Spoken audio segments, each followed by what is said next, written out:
예레미야 5장입니다. 10절 14절. 여호와께서 종교적 윤리적 간음을 즐긴 이런 나라에 보복하십니다. 그분께서 2인칭 복수 청자 너희에게 파괴를 명하십니다. 너희는 그녀의 포도원 두둑으로 올라가서 파괴하여라. 그러나 끝장을 내지는 말라. 그 가지들만 잘라내어라. 그것들이 여호와께 속해 있지 않기 때문이다. 포도원 파괴가 제한적입니다. 포도나무가 잘려나가지 않고 가지들만 꺾입니다. 그 가지들이 여호와의 것이 아니기 때문입니다. 여호와의 명령은 포도나무와 가지를 구별하는 것이지 좋은 열매가 열린 가지와 나쁜 열매가 맺힌 가지를 구별하는 것 같지 않습니다. 가지들은 다 여호와의 것이 아니기에 잘립니다. 가지가 다 잘려 거의 죽은 나무와 같지만 그래도 줄기와 뿌리는 남아있기 때문에 완전히 말라 죽지 않습니다. 아마 유다가 대적의 침략을 받아 멸망하지만 완전히 끝장나지 않고 언젠가 다시 회복될 것을 암시하는 듯합니다. 예루살렘 주민과 유다 백성이 모두 심판에 넘겨지지만 미래 회복 가능성마저 깨끗하게 사라지는 것은 아닙니다. 나무의 가지가 다 잘리는 혹독한 심판을 받은 이유는 이스라엘의 집과 유다의 집이 여호와께 심히 반역했기 때문입니다. 이미 오래전에 멸망한 이스라엘을 유다와 나란히 언급합니다. 여호와께 심히 반역한 이스라엘이 주전 722년, 721년 아수르에 의해 멸망당한 것처럼 마찬가지로 여호와께 심히 반역한 유다 운명도 다르지 않을 것입니다. 이스라엘의 철저한 반역이 멸망과 유배를 초래했듯이 유다의 철저한 반역도 멸망과 유배를 초래했습니다. 차이가 있다면 유다 경우는 회복 가능성이 열려 있다는 점이죠. 오늘 본문에 유다 사람들이 어떤 연유에서 여호와께 반역하고 예레미야와 같은 심판 예언자들의 선포를 거절했는지 보여줍니다. 이들은 여호와의 심판 능력을 인정하지 않았습니다. 여호와께서는 계시지 아니하니 하는 것은 하나님 존재를 부정하는 말이 아닙니다. 그분의 심판 의지를 무시하는 말입니다. 그분께서 그렇게 하지는 않으실 것이다. 구원사적 전통에 매몰된 자들은 여호와께서 유다를 심판하시리라고는 추호도 생각할 수 없었습니다. 이들은 여호와의 이름으로 칼과 기근의 재앙을 선포하는 심판 예언자들에 맞서서 그런 재앙은 결코 자신들에게 임하지 않는다고 주장했습니다. 이들의 눈에는 심판 예언자들이 심판받아야 할 거짓 예언자들입니다. 선지자들은 바랍니다. 말씀이 그들의 속에 있지 아니한즉 그같이 그들이 당하리라 하느니라. 여호와의 심판을 인정하지 않는 자들이 볼 때 재앙을 선포하는 심판 예언자들은 실체가 없는 바람에 불과했습니다. 저들은 하나님의 영이 함께하지 않는 자들로 저들의 입에서 나오는 말은 허공으로 사라지는 바람과 같기 때문에 두려워할 이유가 없었습니다. 칼과 기근 재앙은 하나님 이름을 참칭한 자들에게나 임할 것입니다. 심판 예언자들을 거짓 예언자들로 정죄한 자들이 맞서서 여호와께서는 예레미야를 옹호하시며 그들에게 불심판을 선언하십니다. 내가 네 입에 있는 나의 말을 불이 되게 하고 이 백성을 나무가 되게 하여 불사르리라.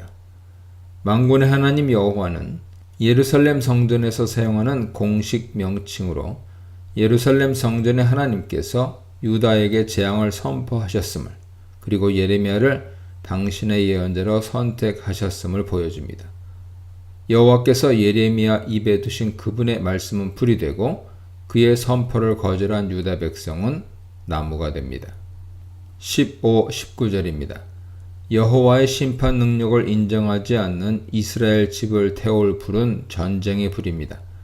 여호와께서 한 나라를 먼 곳에서 오게 하시는데 강하고 오랜 민족으로 이스라엘이 알아듣지 못하는 모르는 말을 사용하는 민족입니다.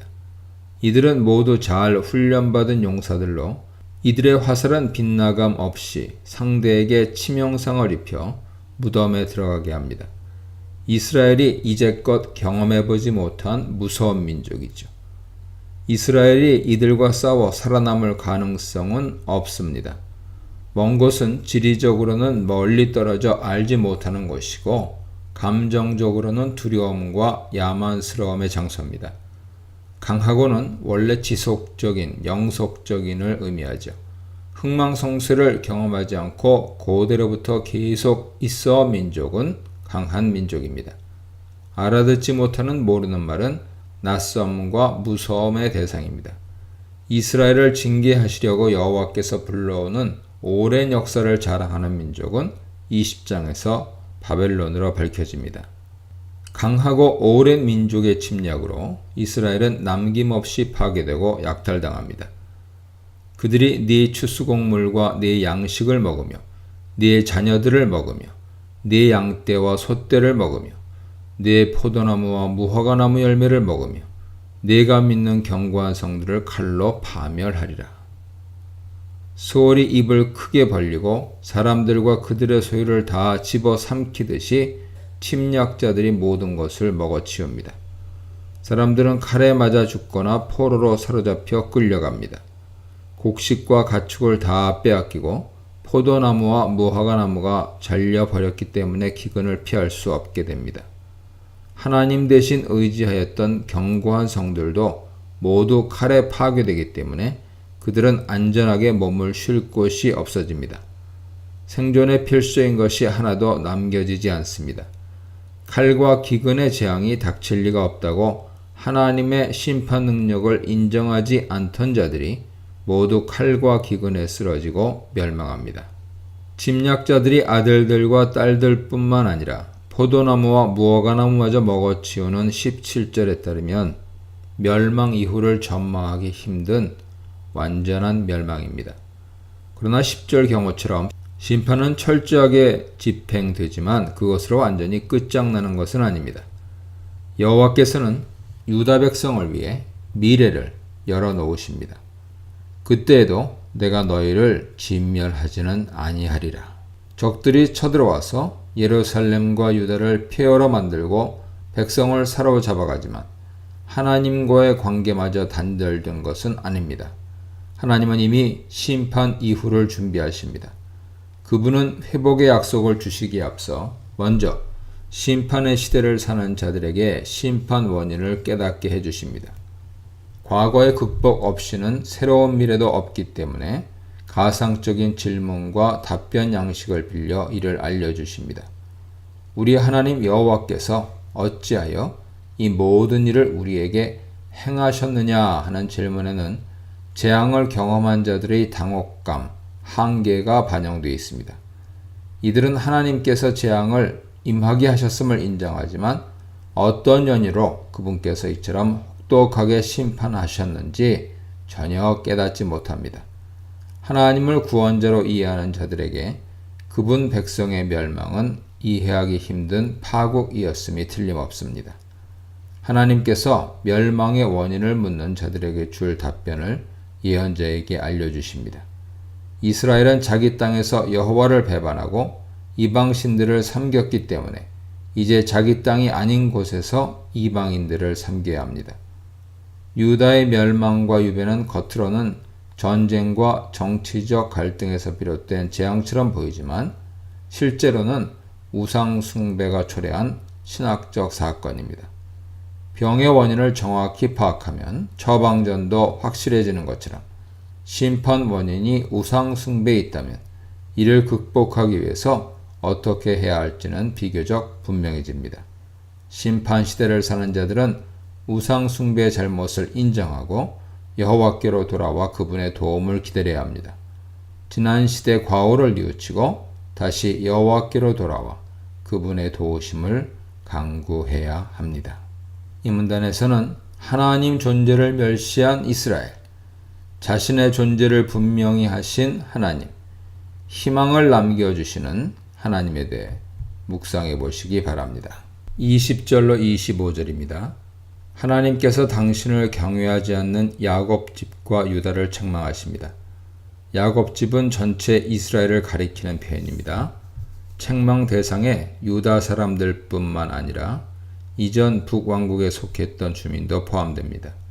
하나님을 경외하지 않음에 있어 유다는 예전 북왕국과 다르지 않았습니다. 유다는 어리석고 지각이 없으며 눈이 있어도 보지 못하며 귀가 있어도 듣지 못하는 백성이었습니다. 이들의 눈과 귀는 육신적으로는 멀쩡했지만 영적으로 기능을 상실했습니다. 현실 배후에서 활동하시는 하나님 손길을 보지도 못하고 그분의 음성을 듣지도 못합니다. 눈에 보이고 귀에 들리는 것이 전부라고 생각하는 어리석고 지각 없는 자들이기 때문에 하나님을 두려워하지도 그분 앞에서 떨지도 않습니다. 사납게 날뛰는 바다도 하나님께서 경계로 정해놓으신 모래를 넘지 않고 경계를 준수하는데 유다는 창조 질서를 정하신 하나님을 무시합니다. 눈과 귀가 영적으로 고장난 자들의 마음이 온전할 수는 없었습니다. 이들은 배반하여 반역하는 마음, 완강하고 반항적인 마음이죠. 그런 마음을 지니고 있어 하나님께 등을 보이고 돌아서서 가버렸습니다. 이들은 하나님을 주인으로 인정하고 그분의 인도에 따르는 길을 거절하고 자기 계획과 결정에 따르는 길을 선택했습니다.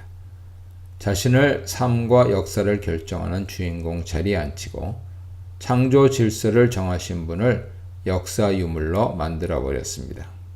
유다 백성은 창조주에 대한 경외심이 없기에 땅의 결실이 그분께서 주시는 축복의 선물임을 깨닫지 못했습니다. 그들은 하나님께서 때에 따라 비를 주시고 추수 기한을 정하신 분임을 인정하지 않았기에 생존에 필수적인 자연 질서를 다스리시는 분께 의존하지 않았습니다. 제때에 비가 내리지 않아도 가뭄이나 병충해로 흉년이 들어도 유다는 하나님께로 돌아가지 않습니다. 눈과 귀와 마음이 영적으로 마비된 유다는 자신들의 삶에 개입하시는 하나님을 전혀 인식하지 못합니다. 하나님께서 유다를 직접 책망하십니다. 너희 허물이 이러한 일들을 물리쳤고 너희 죄가 너희로부터 좋은 것을 막았느니라. 이러한 일들과 좋은 것은 창조주께서 정하신 자연 질서, 구체적으로는 때를 따라 주시는 비를 가리킵니다.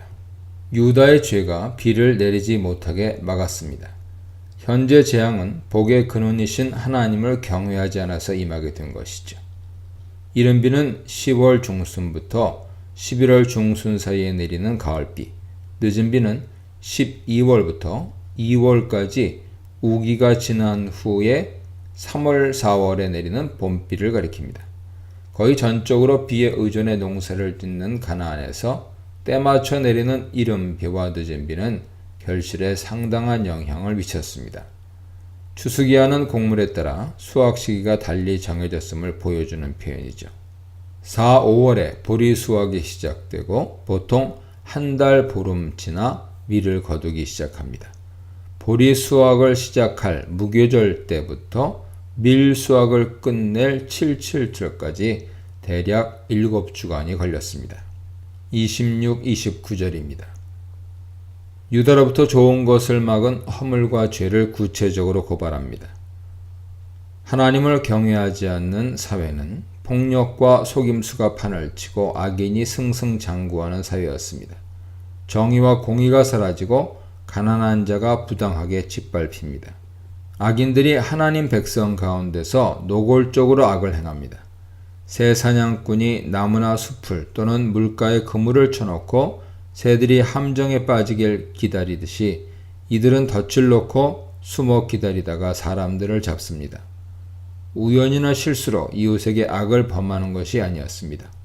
의도적으로 악을 계획하고 이를 그대로 실행에 옮겨 이득을 탐했습니다.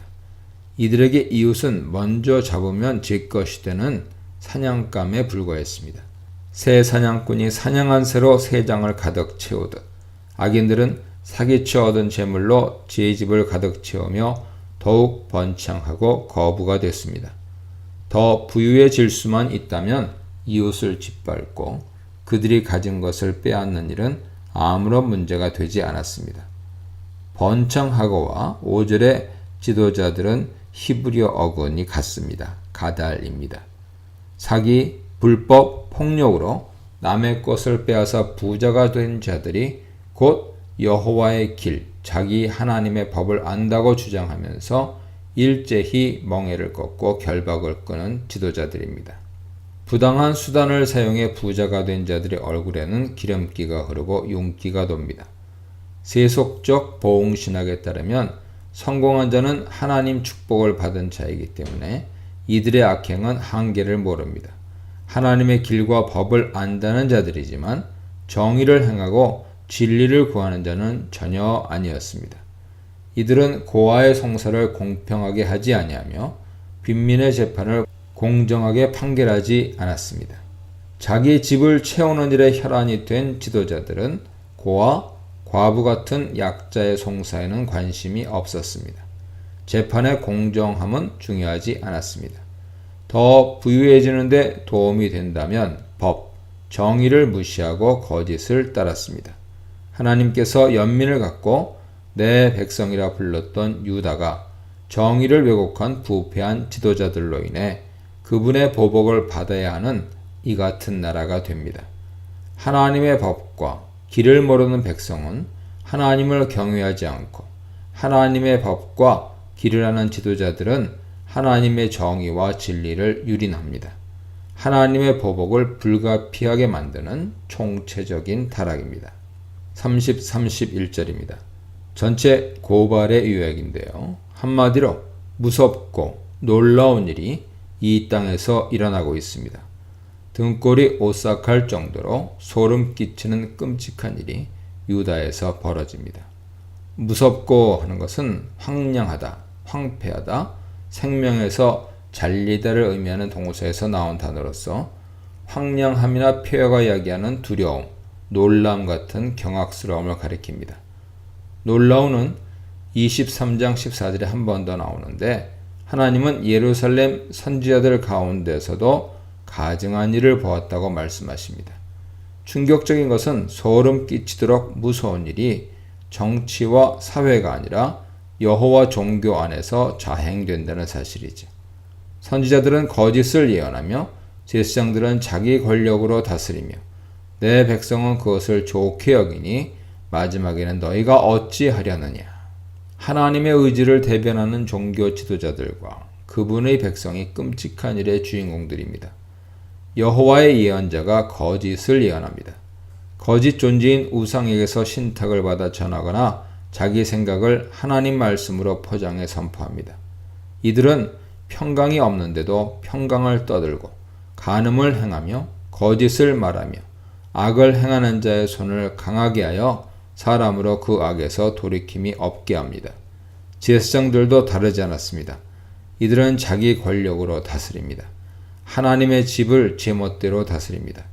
이것이 여호와의 성전이라 여호와의 성전이라 여호와의 성전이라 하는 거짓말을 퍼뜨리고 십계명을 무시하는 자들에게 성전을 개방해 여호와의 이름으로 일컬음을 받는 집을 도둑의 소굴로 만듭니다.